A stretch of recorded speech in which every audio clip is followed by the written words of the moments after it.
क्या आपने कभी रात के आकाश को देखकर सोचा है कि ये अनगिनत सितारे आखिर किस नियम से चलते हैं? क्यों सूरज हर दिन एक निश्चित समय पर उगता और ढलता है? और क्या सच में कभी ऐसा समय था जब इंसान इन सवालों के जवाब नहीं जानता था? कल्पना कीजिए उस युग की जहां विज्ञान नहीं बल्कि मान्यताएं हावी थी, जहां हर खगोलीय घटना को चमत्कार या दैवी शक्ति माना जाता था और जहां सवाल पूछना ही सबसे बड़ा साहस था। ऐसे ही अंधकार भरे समय में एक नाम उभरा, आर्यभट्ट।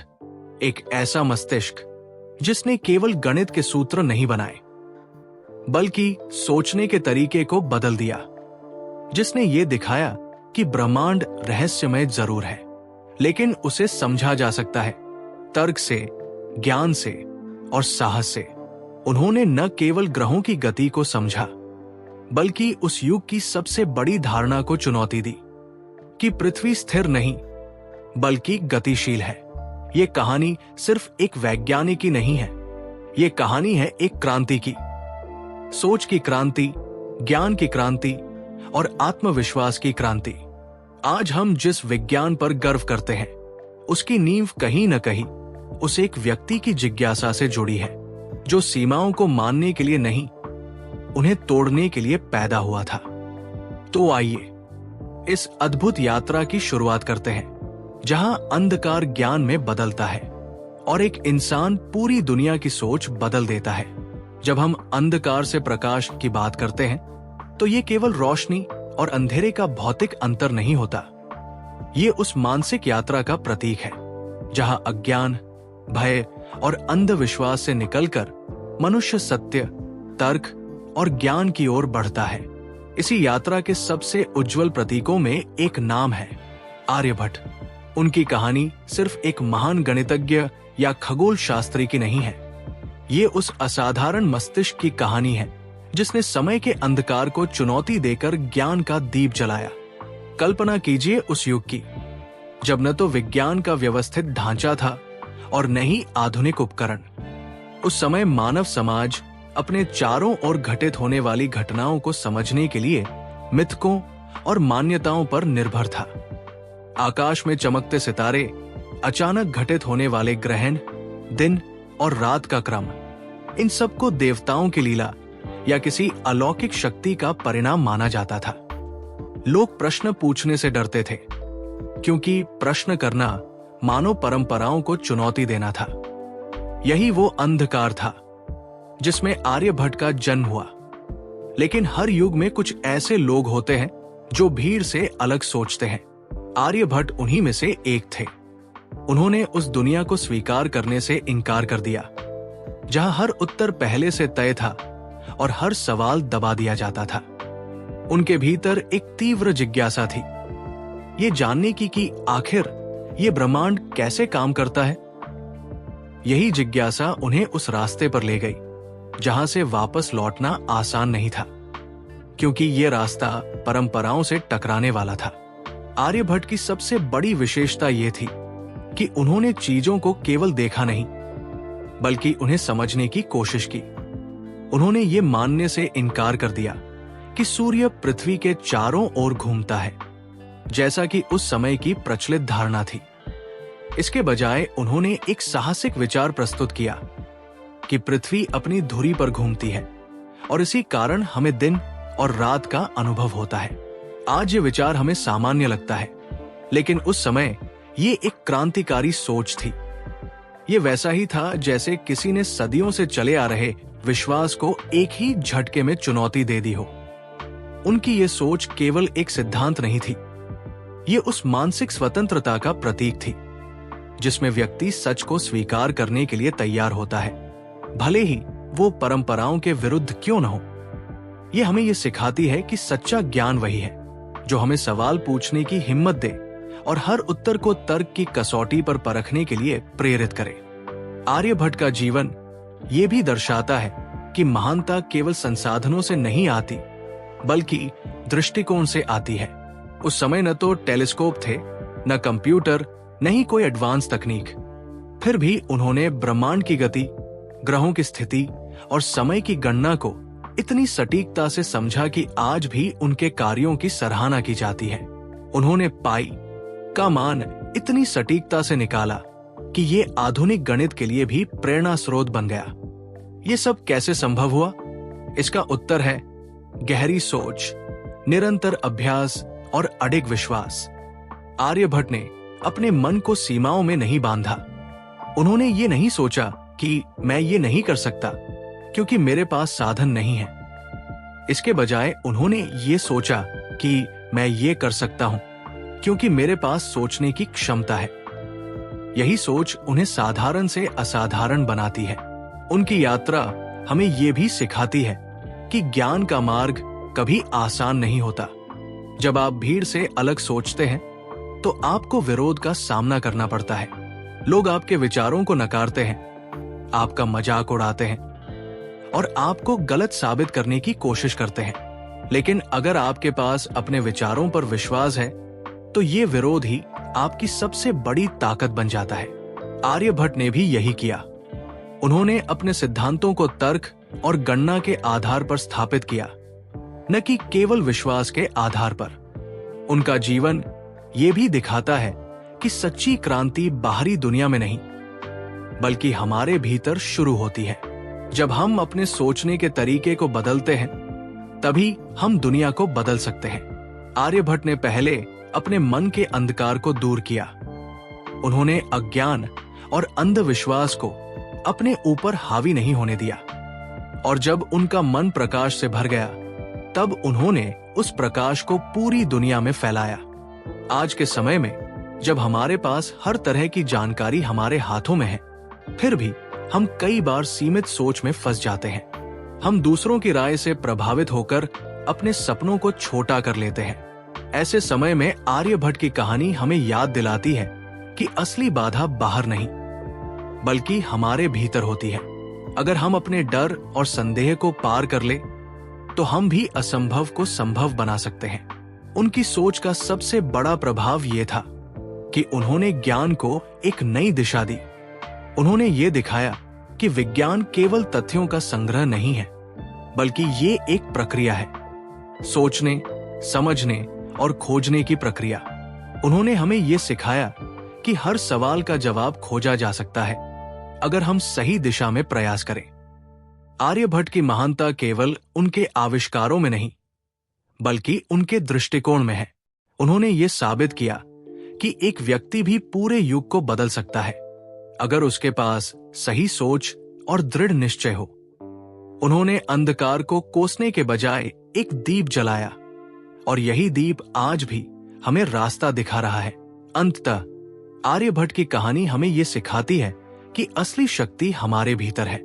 हमें केवल उसे पहचानने और उसे सही दिशा में उपयोग करने की जरूरत है। जब हम ऐसा करते हैं तो हम न केवल अपने जीवन को बदलते हैं बल्कि दूसरों के लिए भी प्रेरणा बन जाते हैं। इसलिए अपने भीतर की जिज्ञासा को जिंदा रखिए, अपने विचारों को स्वतंत्र रखिए और हर उस चीज को चुनौती दीजिए जो आपको सीमित करने की कोशिश करती है, क्योंकि शायद आपके भीतर भी एक आर्यभट्ट छिपा हुआ है जो सही समय का इंतजार कर रहा है ताकि वो अंधकार को चीरकर प्रकाश बन सके। जब हम सीमाओं से परे सोच की बात करते हैं तो ये केवल एक प्रेरणादायक वाक्य नहीं होता, ये एक ऐसी मानसिक क्रांति है जो व्यक्ति को सामान्यता से असाधारणता की ओर ले जाती है। ये उस सोच का नाम है जहां इंसान अपने आसपास की दीवारों को सच मानना बंद कर देता है और उन्हें तोड़ने की हिम्मत जुटाता है। इस दृष्टिकोण को अगर इतिहास में किसी एक व्यक्तित्व ने सबसे प्रभावशाली ढंग से जिया तो वो है आर्यभट्ट। उनका जीवन इस बात का प्रमाण है कि जब सोच सीमाओं को स्वीकार करना बंद कर देती है तब ज्ञान युगों तक जीवित रहने वाली प्रेरणा बन जाता है।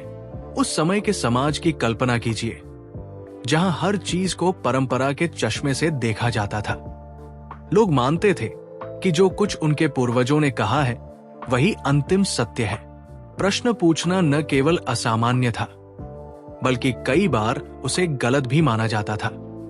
ये मानसिकता अपने आप में एक अदृश्य दीवार थी, एक ऐसी दीवार जो लोगों को सोचने से रोकती थी, उन्हें नए विचारों से दूर रखती थी और उन्हें एक तय दायरे में कैद कर देती थी। यही वो सीमा थी जिसे आर्यभट्ट ने सबसे पहले पहचाना और फिर उसे पार करने का साहस दिखाया। सीमाओं से परे सोचने का पहला कदम होता है ये स्वीकार करना कि जो मैं जानता हूं वो पूरा नहीं है। ये एक साधारण वाक्य लगता है, लेकिन इसके पीछे बहुत गहरी समझ छिपी होती है। जब कोई व्यक्ति ये मान लेता है कि उसकी जानकारी सीमित है, तभी वो सीखने के लिए तैयार होता है। आर्यभट्ट के भीतर यही विनम्रता थी। उन्होंने अपने समय के ज्ञान को अंतिम सत्य मानने के बजाय उसे एक प्रारंभिक बिंदु के रूप में देखा। उन्होंने ये सोचा कि अगर अभी तक जो समझा गया है वो पूरी सच्चाई नहीं है, तो असली सच्चाई क्या हो सकती है? यही सवाल उन्हें उन उत्तरों तक ले गया जो उस समय के लिए अकल्पनीय थे। उनकी सोच का सबसे बड़ा उदाहरण है पृथ्वी की गति को लेकर उनका दृष्टिकोण। उस समय ये मान्यता थी कि पृथ्वी स्थिर है और पूरा ब्रह्मांड उसके चारों ओर घूमता है। ये विचार इतना गहराई से लोगों के मन में बैठा हुआ था कि उसे चुनौती देना लगभग असंभव माना जाता था। लेकिन आर्यभट्ट ने इस धारणा को स्वीकार करने से इनकार कर दिया। उन्होंने ये प्रस्ताव रखा कि पृथ्वी अपनी धुरी पर घूमती है और यही कारण है कि हमें दिन और रात का अनुभव होता है। ये केवल एक वैज्ञानिक सिद्धांत नहीं था, बल्कि ये एक मानसिक क्रांति थी। ये उस सोच का परिणाम था जिसने सीमाओं को सच मानने से इनकार कर दिया। सीमाओं से परे सोचने का दूसरा महत्वपूर्ण पहलू है तर्क और अनुभव पर भरोसा करना। बहुत बार हम अपनी सोच को इसलिए सीमित कर लेते हैं क्योंकि हमें सिखाया गया होता है कि ऐसा ही होता है। हम बिना सवाल किए चीजों को स्वीकार कर लेते हैं। लेकिन आर्यभट्ट ने इस प्रवृत्ति को चुनौती दी। उन्होंने हर चीज को तर्क की कसौटी पर परखा। उन्होंने गणना, निरीक्षण और विश्लेषण के माध्यम से अपने सिद्धांतों को स्थापित किया। उन्होंने ये दिखाया कि सच्चा ज्ञान केवल मान्यताओं पर आधारित नहीं होता, बल्कि वह प्रमाण और तर्क पर आधारित होता है। उनकी ये सोच हमें ये सिखाती है कि अगर हम वास्तव में कुछ नया करना चाहते हैं, तो हमें अपने विचारों को स्वतंत्र बनाना होगा। हमें ये साहस रखना होगा कि हम उन बातों पर भी सवाल उठा सकें जिन्हें सभी लोग सही मानते हैं। ये आसान नहीं होता, क्योंकि जब आप भीड़ से अलग सोचते हैं तो आपको अकेले चलना पड़ता है। लोग आपके विचारों को समझ नहीं पाते, कई बार उनका विरोध करते हैं और कभी कभी आपका मजाक भी उड़ाते हैं। लेकिन यही वो परीक्षा होती है जो ये तय करती है कि आपकी सोच कितनी मजबूत है। आर्यभट्ट ने भी इस परीक्षा का सामना किया। उनके विचार उस समय के प्रचलित विश्वासों से मेल नहीं खाते थे, लेकिन उन्होंने अपने विचारों को केवल इसलिए नहीं छोड़ा क्योंकि वे लोकप्रिय नहीं थे। उन्होंने अपने सिद्धांतों पर विश्वास रखा और उन्हें तर्क और गणना के आधार पर प्रस्तुत किया। यही कारण है कि उनका ज्ञान समय की कसौटी पर खरा उतरा और आज भी प्रासंगिक है। सीमाओं से परे सोचने का तीसरा पहलू है कल्पना शक्ति। जब हम किसी समस्या को देखते हैं तो हम अक्सर उसी तरीके से सोचते हैं जैसा हमें सिखाया गया होता है। लेकिन अगर हमें कुछ नया खोजना है तो हमें अपनी कल्पना को उड़ान देनी होगी। हमें ये सोचना होगा कि क्या हो सकता है, न कि केवल क्या है। आर्यभट्ट की कल्पना शक्ति असाधारण थी। उन्होंने उन चीजों के बारे में सोचा जिन्हें उस समय कोई सोच भी नहीं सकता था। उन्होंने ब्रह्मांड की संरचना, ग्रहों की गति और समय की गणना को एक नए दृष्टिकोण से देखा। उनकी ये कल्पना केवल विचारों तक सीमित नहीं थी, उन्होंने उसे वास्तविकता में बदलने का प्रयास किया। उन्होंने जटिल गणनाओं के माध्यम से अपने सिद्धांतों को सिद्ध किया। उन्होंने ये दिखाया कि कल्पना और तर्क का संयोजन ही सच्चे ज्ञान की नींव है। अगर हमारे पास केवल कल्पना है तो वो एक सपना बनकर रह जाती है, और अगर हमारे पास केवल तर्क है तो वो हमें सीमित कर देता है। लेकिन जब दोनों एक साथ काम करते हैं तब हम असंभव को संभव बना सकते हैं। आज के समय में जब हमारे पास हर तरह की जानकारी और तकनीक उपलब्ध है, हम अपनी क्षमताओं को कम आंकते हैं। अपने सपनों को छोटा कर लेते हैं और अपने डर को अपनी सोच पर हावी होने देते हैं। ऐसे में आर्यभट्ट की कहानी हमें ये याद दिलाती है कि असली सीमाएं बाहर नहीं बल्कि हमारे भीतर होती है। अगर हम अपने डर, संदेह और नकारात्मक सोच को पार कर ले तो हम भी वही कर सकते हैं जो हमें असंभव लगता है। सीमाओं से परे सोचने का एक और महत्वपूर्ण पहलू है निरंतरता। बहुत बार हम किसी नए विचार के साथ शुरुआत तो करते हैं, लेकिन जैसे ही हमें कठिनाइयों का सामना करना पड़ता है हम हार मान लेते हैं। लेकिन सच्ची सफलता उन्हीं को मिलती है जो अपने लक्ष्य के प्रति लगातार प्रयास करते रहते हैं। आर्यभट्ट ने भी अपने जीवन में कई चुनौतियों का सामना किया होगा, लेकिन उन्होंने कभी हार नहीं मानी। उन्होंने अपने काम को जारी रखा और धीरे धीरे अपने ज्ञान को विकसित किया। उनकी ये निरंतरता हमें ये सिखाती है कि अगर हम अपने सपनों को सच करना चाहते हैं तो हमें धैर्य रखना होगा। हमें ये समझना होगा कि हर महान उपलब्धि समय और प्रयास की मांग करती है। कोई भी बड़ी सफलता रातों रात नहीं मिलती। इसके लिए हमें लगातार सीखना, सुधार करना और आगे बढ़ना होता है। आर्यभट्ट की सोच का प्रभाव केवल उनके समय तक सीमित नहीं रहा। उनका ज्ञान आने वाली पीढ़ियों के लिए एक मार्गदर्शक बन गया। उन्होंने जो सिद्धांत प्रस्तुत किए, उन्होंने आगे चलकर विज्ञान और गणित के विकास में महत्वपूर्ण भूमिका निभाई। उनका काम ये दिखाता है कि सच्चा ज्ञान कभी खत्म नहीं होता, वो समय के साथ और भी मजबूत होता जाता है। उनकी ये विरासत हमें ये सिखाती है कि अगर हम कुछ ऐसा करना चाहते हैं जो युगों तक याद रखा जाए, तो हमें अपनी सोच को सीमाओं से मुक्त करना होगा। हमें केवल अपने लिए नहीं बल्कि आने वाली पीढ़ियों के लिए भी सोचना होगा। हमें यह समझना होगा कि हमारे विचार और हमारे कार्य केवल हमारे जीवन को ही नहीं बल्कि दूसरों के जीवन को भी प्रभावित करते हैं। जब हम प्रेरणा जो युगों तक जिंदा रहेगी की बात करते हैं तो इसका अर्थ है ऐसा प्रभाव छोड़ना जो समय के साथ खत्म ना हो बल्कि और भी गहरा होता जाए। आर्यभट्ट ने यही किया। उन्होंने केवल अपने समय के लिए नहीं बल्कि आने वाले समय के लिए काम किया। उन्होंने एक ऐसी नींव रखी जिस पर आगे चलकर विज्ञान और गणित की पूरी इमारत खड़ी हुई। उनकी कहानी हमें यह भी सिखाती है कि महानता केवल बड़े काम करने में नहीं होती बल्कि सही दिशा में सोचने में होती है। अगर हमारी सोच सही है तो हमारे काम अपने आप सही दिशा में बढ़ते हैं, और अगर हमारी सोच सीमित है तो हम बड़े अवसरों को भी छोटा बना देते हैं। इसलिए अगर हम अपने जीवन में कुछ असाधारण करना चाहते हैं तो हमें सबसे पहले अपनी सोच को बदलना होगा। हमें यह मानना होगा कि हम सीमाओं से परे जा सकते हैं। हमें अपने डर को चुनौती देनी होगी, अपने सपनों को बड़ा बनाना होगा और अपने प्रयासों को निरंतर रखना होगा। अंत में आर्यभट्ट की कहानी हमें ये याद दिलाती है कि हर व्यक्ति के भीतर एक असाधारण क्षमता छिपी होती है। फर्क सिर्फ इतना होता है कि कुछ लोग उस क्षमता को पहचान लेते हैं और उसे विकसित करते हैं, जबकि कुछ लोग उसे नजरअंदाज कर देते हैं। अगर हम अपने भीतर की उस क्षमता को पहचान लें और उसे सही दिशा में उपयोग करें तो हम भी अपने जीवन में एक ऐसी प्रेरणा बन सकते हैं जो युगों तक जिंदा रहे। तो सवाल ये नहीं है कि सीमाएं हैं या नहीं, सवाल ये है कि हम उन्हें कैसे देखते हैं। क्या हम उन्हें एक बाधा मानते हैं या एक अवसर? अगर हम उन्हें एक अवसर के रूप में देखना शुरू कर दें तो वही सीमाएं हमें आगे बढ़ने का रास्ता दिखाने लगती है, और शायद यही सीमाओं से परे सोच का असली अर्थ है। अपने भीतर के उस प्रकाश को पहचानना जो हर अंधकार को मिटा सकता है।